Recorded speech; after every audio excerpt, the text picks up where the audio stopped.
বাংলাদেশের অমর ২১শে বইমেলায় হামলার ঘটনায় নিন্দা জানালো অন্তর্বর্তী সরকার।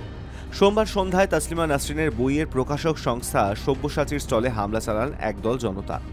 ঘটনার নিন্দা জানিয়ে প্রধান উপদেষ্টা মোহাম্মদ ইউনূস জানান, এই হামলার মাধ্যমে বাংলাদেশি নাগরিকদের অধিকার এবং সে দেশের আইনকে অবজ্ঞা করা হয়েছে। পরে সমাজ মাধ্যমে তিনি লেখেন, বইমেলায় এই ধরনের অপ্রীতিকর ঘটনা বাংলাদেশের উন্মুক্ত সাংস্কৃতিক চর্চাকে ক্ষুণ্ণ করে। ১৯৫২ সালের মহান ভাষা আন্দোলনের শহীদদের মর্যাদার প্রতি অবমাননা প্রদর্শন করে। বাংলাদেশের সংবাদ মাধ্যম প্রথম আলো অনুসারে সোমবার সন্ধ্যায় একদল জনতা ওই স্টলে গিয়ে তাসলিমার বইগুলি সরিয়ে ফেলতে বলে। স্টলে কর্তব্যরত ব্যক্তি তাতে রাজি না হওয়ায় শুরু হয় বাকবিতণ্ডা। পরিস্থিতি ক্রমেই তপ্ত হয়ে ওঠে, চলে স্লোগান এবং পাল্টা স্লোগান। শেষে পুলিশ গিয়ে বন্ধ করিয়ে দেয় বইমেলায় ওই প্রকাশন সংস্থার স্টল। ঘটনার পরেই ইউনূসের প্রেস সচিব শফিকুল আলম জানান, এ বিষয়ে বাংলাদেশের বাংলা একাডেমির সঙ্গে কথা বলেছে অন্তর্বর্তী সরকার।